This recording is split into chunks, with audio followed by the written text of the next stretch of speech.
Hello and welcome to the Eye on the U podcast, Miami Herald's Miami Hurricanes podcast. I'm David Wilson. I'm joined, as always, on the other line by Susan Miller Degnan, our Hurricanes beat writer here at the Herald. Susan, what's going on?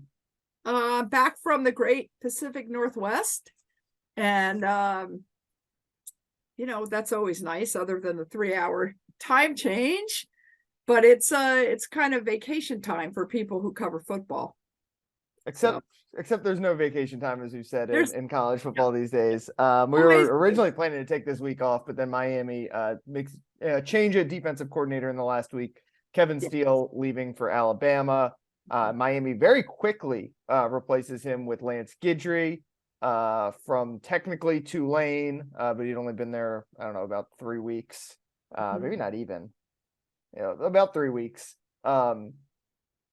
Spent the last 2 seasons as the defensive coordinator at Marshall. A guy who's played for or who's coached for a bunch of schools with great mascot names. You got the Hilltoppers, you got the Thundering Herd, technically the Green Wave. Not the big, so we're going to obviously dive into that for most of this episode. We should also say, and we'll get to this later on, Charlie Strong, now expected to leave Miami. He was obviously the linebackers coach last year. Co-defensive coordinator. Yeah, co-defensive coordinator. So another coaching vacancy here, and I think it was Chris Lowe from ESPN reported that Strong was not a candidate for the defensive coordinator job. Sounds like he was hoping he would be given a shot at that. Obviously, now moving on, a guy who I'm sure will find another job pretty quickly. But we'll start with Guidry. Which was kind of an out of nowhere hire. And I think we should, it's very important to note that that has been the way Mario has kind of operated with a lot of these hires. I think, you and Barry, who tend to write about coaching searches and stuff like that, have been very adamant whenever you write about coaching searches that Mario likes to operate in silence with these open, obviously. Yes, I get it. Everyone is posting these stories, 7 candidates for the Miami job. I get it. It's fun to think about. It's talking points, but most of the time when those stories go up, it's a guy from totally off the board who gets the job. And Guidry certainly falls into that category. And a thing that I think we talked about the last couple of weeks when these vacancies have popped up for Miami is kind of feels like they've a little too often gone for the big name guy, in my opinion, rather than like a guy who might be a good fit. And Guidry is interesting because not a big name guy, a guy who's probably his biggest job. He was the head coach at one point at McNeese State. But as far as like prestigious programs he's coached at, like it's Western Kentucky, it's Marshall. He spent a year at FAU as a DB's coach. But a guy who has a lot of experience, despite at lower levels, but most notably was the architect of one of the best defenses in the country last year.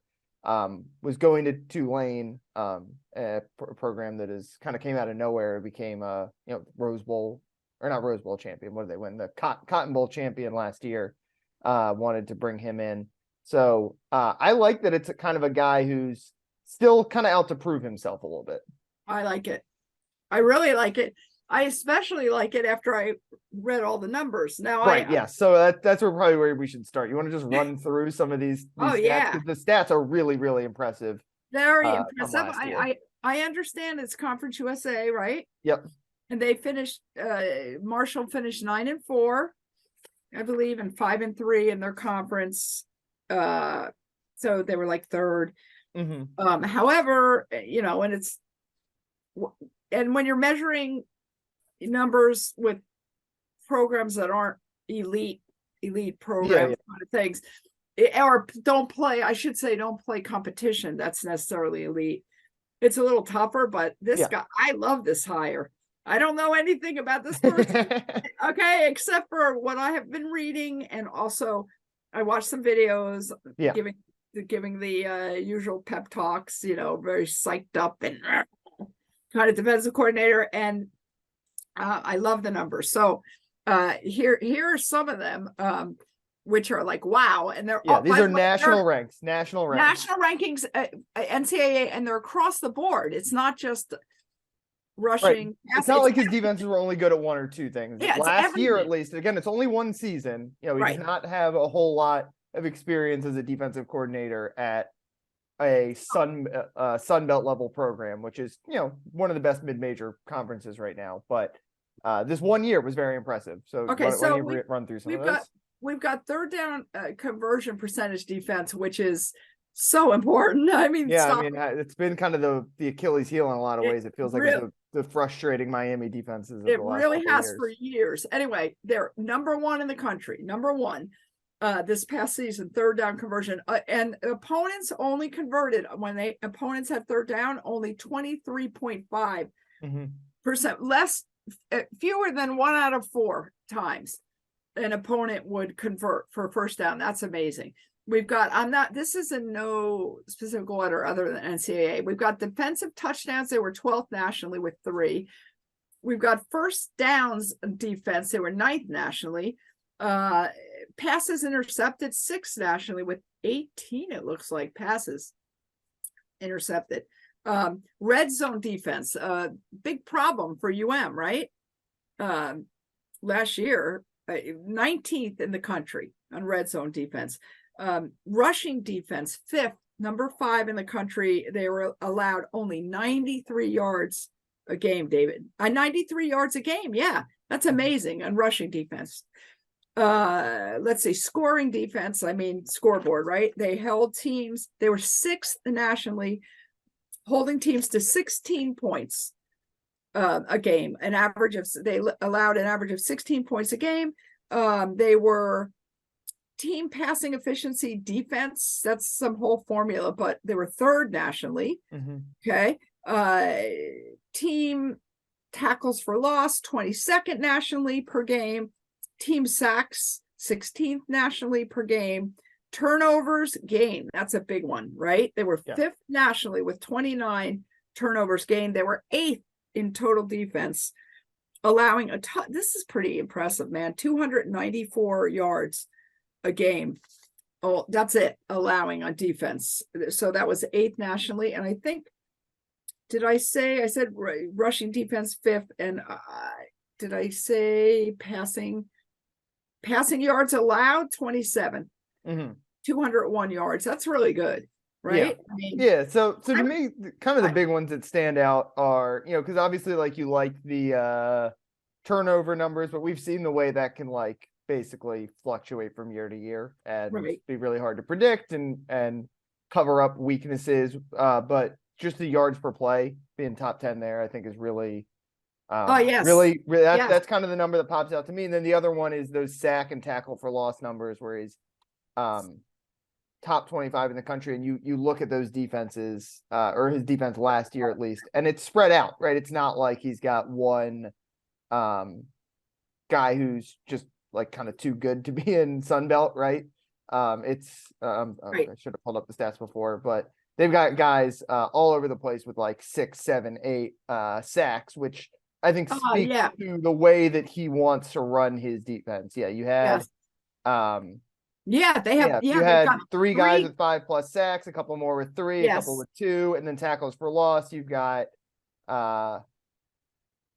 8 guys with 5+. So that kind of speaks to the way that he wants to run his defense. It feels, again, I didn't watch a whole lot of Marshall last year, right? I remember us sitting in the press box when they were losing to Notre Dame, and all of us kind of tracking that game during or when they were beating Notre Dame, which I think was happening either right before a Miami game or at the same time.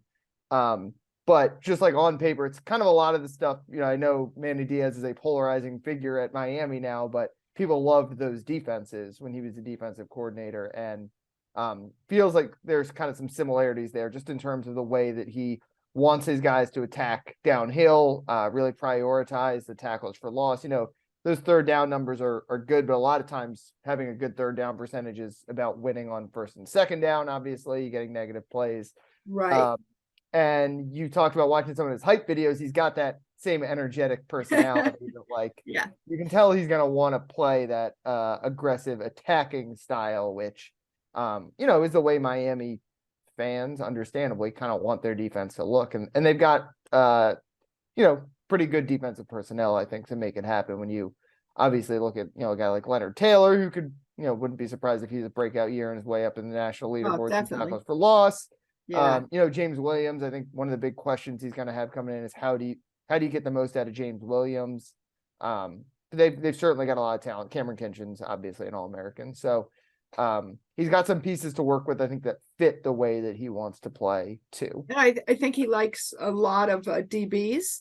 Yeah, 4-2-5 is kind of the way he plays. Obviously, everyone kind of runs 4-2-5 now. The question is, what is that fifth? Is it more of a linebacker? Is it more of a DB? Right. It seems like more of a DB will be the move here, which is it's what Miami did last year with Takori Couch. So yeah, they're gonna bar position and all that. Exactly. Yeah. I love that he was for 1 year a DB coach at FAU, so he knows the landscape here a little bit. He knows South Florida. He has recruited Florida in the past. At Marshall, Telly Lockett was like he's not an ace recruiter. Telly Lockett was their South Florida guy. Obviously for a long time high school coach down here and Miami. Was he a running backs coach at one point? He was on staff in some capacity at one point. So a guy who obviously knows the area really well. Guidry also his kind of, I don't want to say like his mentor, but a guy he spent a lot of time with also is Willie Taggart at Western Kentucky and then at FAU. So Taggart, another obviously Florida guy. So he's got a lot of those ties down here that, very rarely is your defensive court, position coaches are usually kind of your ace recruiters, not your DC, but you want that guy to have a good personality and be able to help you close. And it seems like he's got all that. And then just familiarity with the area certainly helps as well. I like you said, I'm excited about this. It's fun to see kind of new faces on the major landscape. I guess I'm using that word again, but because sometimes, I mean, like this is offense, but like Josh Gaddis and that goes for Charlie Strong too, was a finalist. Josh Gaddis won the Broyles Award as a defensive coordinator. They're still Kevin Steele was a finalist at one point for the Broyles. Yeah, I think Charlie Strong was a like 3-time finalist or something like that for the Broyles Award. Yeah, I was kind of surprised he never won. Yeah, I know, and I keep thinking of Josh and going back to that and picking up when we met him,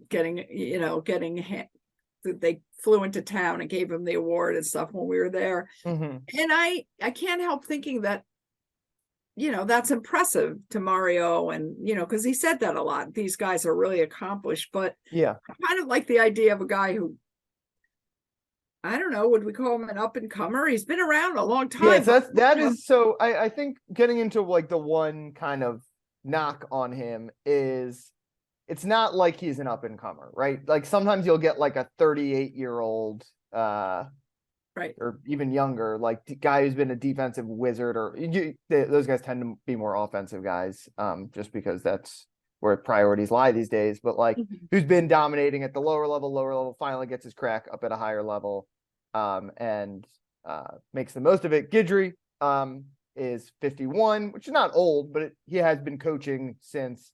If you look on his Wikipedia page, his first coaching job as a GA at McNeese State, 1994, and he's been coaching nonstop since then. So he's been around a long time. That would be the one concern is like,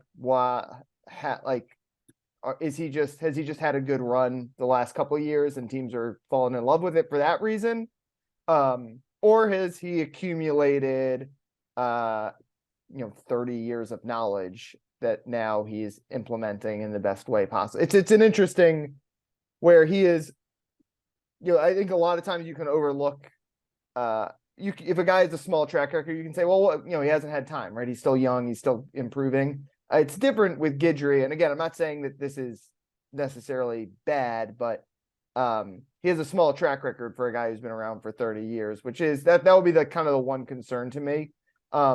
It's interesting though, that, he was going to team up with Willie Fritz at Tulane, who is 62 years old, and this Tulane job is his first FBS job, I believe it all. I think he was Georgia Southern before I think they were maybe FCS at the time. But it's interesting that Fritz had a similar career trajectory to this, and now wanted to get a guy like Guidry. So I mean, I think Willie Fritz is a really good coach, and if you can just kind of copy what he's doing, it's probably not the worst idea in the world. So, but yeah, it's interesting where you're right, he's an up and comer, but he's also been around for 30 years. It's a weird little dichotomy there. I'm kind of hyped up for it. I'm interested to see it, right? You know, the last couple of guys they hired, you know, last year they hired Josh Gaddis, they hired Kevin Steele. You kind of knew what it was going to look like, right? Those guys Steele had been an SEC defensive coordinator forever. Gaddis had been obviously a Big Ten and an SEC offensive coordinator forever. Guidry's got a new challenge ahead of him, and you would hope he's fired up for it. I mean, like you said, you watch some of these videos, it's easy to understand that he's fired up for it. For sure. So I'm very interested to see it and see how the players react and all that kind of stuff. Yeah, me too. And interesting how, you know, I guess so many programs are losing coaches and stuff. It's good that Mario got the defensive person on board fast. I'm still waiting for the offensive coordinator to be named before spring football. But yeah, hopefully a lot of other people don't leave. Yeah, well, I'm thinking, I don't know, defensively, like what dominoes could fall here, you know? Yeah, they obviously have one opening. They got an opening now to fill linebackers coach. Linebackers coach. And then we obviously the 2 on offense, which will probably be OC and wide receivers coach. Yeah, unless they do a quarterback. We've talked about that. Yeah, we talked about that enough last week, I think. Yeah, but unless they do. But yeah, I don't. Joe Salavea is not going anywhere. No, Salavea is not going anywhere. I mean, I don't think Jamile Day is going anywhere. Like it feels like it's kind of late for heavy movement. Although obviously now Tulane needs like their dominoes always fall, but right. Yeah, I don't think they were bringing in Guidry to say, hey, rebuild this staff. I think they were bringing him in to say, hey, we just want a guy who's really good. You know, I'm sure Guidry will have a big hand in picking that linebackers coach now that he is in that job. But for the most part, I think Mario likes the staff. He, you know, a lot of those other guys are young guys, right? Salve, Rod Wright was another guy in kind of his first job. Ade is experienced and a younger guy. So I think he likes the idea of those guys being able to grow together long term, and you know, one day maybe one of them is the next defensive coordinator. But I would guess that Guidry's going to have a big say in that linebackers hire. Yeah, and you know that linebackers is the spot that for Miami has been the Achilles heel on defense for I don't know 4 years now. 4 years. Yes. So you know, part of Guidry, it's interesting because as we said, he runs a 4-2-5. A lot of times it's only 2 or 3 down defensive linemen. They use a lot of stand up edge rushers. I think that'll be a lot of Jafari Harvey's role this year.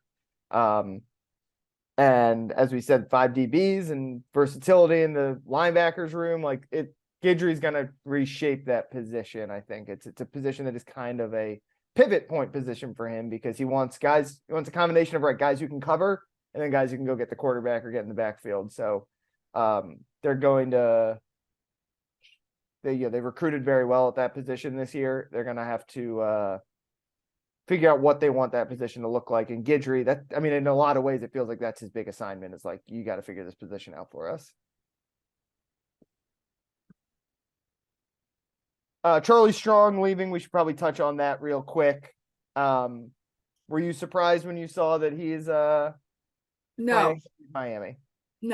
No, because I think he would have been a natural that people would have assumed possibly, would be a candidate to take over as defensive coordinator. Yeah. I mean, he's been a defensive coordinator. He's been a head coch. He's, been in the NFL, came from the NFL, came from Jacksonville, well respected. So I'm not,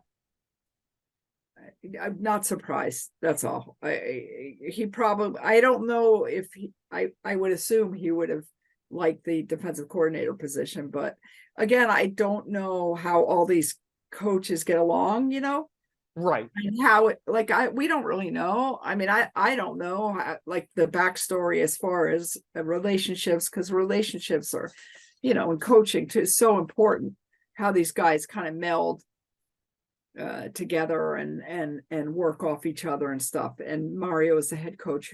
Who knows? I don't know that. So yeah, was not surprised, put it that way. Yeah. And I think I mentioned at the top of Chris Lowe from ESPN, who got very plugged in with coaches around the country.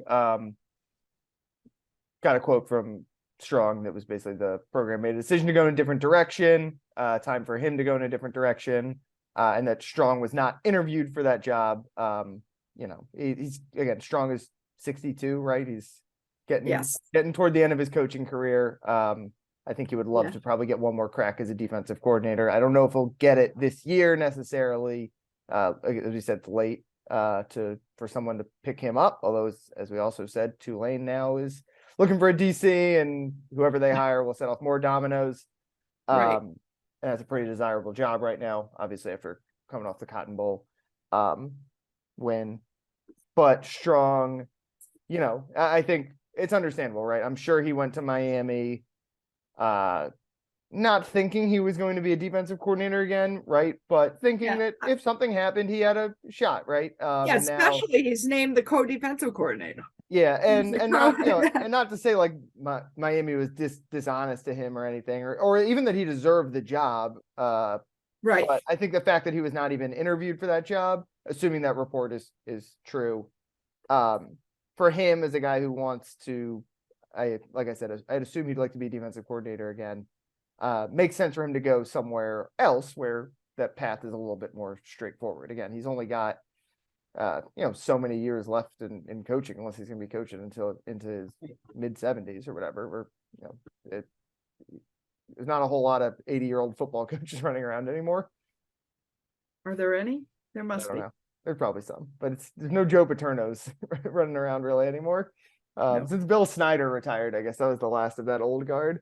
But as I said, I think it's a good opportunity now for Miami to reshape that linebacker position. And kind of generally, I mean, we talked obviously we're not talking that much about the offensive staff this week. I'm sure we'll come back next week after they make a hire, which they got to probably do sometime soon. We're less than a month from spring ball. Right. But it has been, Miami went 5-7. It's not surprising that there are changes on that coaching staff. I think we wondered how much Mario would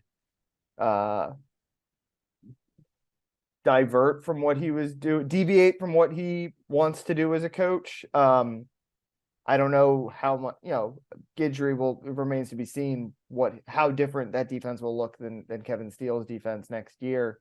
But it's certainly a deviation in terms of like the resume that you're looking at, the personality in some ways. Kevin Steele obviously is I think a little bit more laid back, at least as far as we could tell. We'll miss him. Yeah, with Kevin Steele, obviously a beloved figure. You kind of get why he's had so many jobs, just like a beloved figure around college football. Yeah. But yeah, I think it's an interesting, and I think it's a good sign that Mario is deviating from just like get the brand name coach, get a guy who's, as I said earlier, wants to prove himself, getting his first crack. Not a whole lot of familiarity probably around the country with what his defenses can do.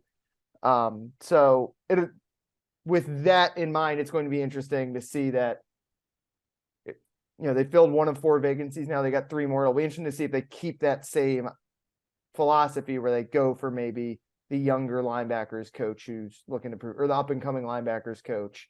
And even on offense, where now they've got 2 vacancies to fill there too. Harder to hire an offensive coordinator, I think, right? That's kind of the glamour position, right? You got to spend more money usually on an OC.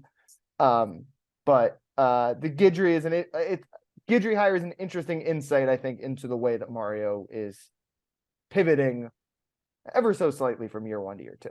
Yeah, and I've got to assume that. I mean, you've got Guidry has, excuse me, has got to be the guy who has a big say in who he gets. Yeah. Oh, definitely. No, and it's something I talk about a lot. I mean, maybe I overrate it, but cohesiveness, right? Miami, I think no, it's not overrated. Have it. I think Guidry making sure everyone is on the same page, that goes a really long way. And obviously, you can say like, "All right, we're going to do this way," and everyone's going to agree, and they're going to do it all in the same way. But just having unified thinking in certain ways, and obviously in other ways, you want diverse thinking and arguments and all that kind of stuff. But I think, especially with the new DC trying to implement a new defense, it helps to have kind of a conduit in the form of a position coach. Yeah, 100%. All right. I think that about wraps everything up. I guess we could quickly say Antoine Jackson asking for his release from his national letter of intent, 4-star cornerback from Dillard. I don't think this has anything to do with the defensive coordinator moves. But it's a loss for Miami because he's a good recruit and a 4-star prospect and at a position of need. But Jackson also was a guy reclassified from 2023 to 2024. Had some late reservations, we know, about Miami, visited East Carolina right before signing day. He has a girlfriend going to school there, and Colorado made a move at him at one point. But I think it's a tough loss because you never want to lose a guy who's as talented as he is. But at the same time, I don't think it's a crippling blow for the immediate future, where I would have been shocked if Jackson was playing a huge role next year as a guy who was 16-year-old defensive back coming in to play ACC football. But I don't think it's like the sign of more to come necessarily for Miami. No, I doubt it very much. Yeah, it's late. Yep. Anyway, you can follow Susan on Twitter at @SMillerDegnan. She's back from her vacation, back into football mode, and on the lookout for 3 more coaching hires for Miami that should be on the horizon here. You can follow me on Twitter at DBWilson2. I'll be on some Miami stuff, Panthers stuff. I'm everywhere like always. So that will wrap things up for us. Thanks as always for listening, and we will talk to you guys next week.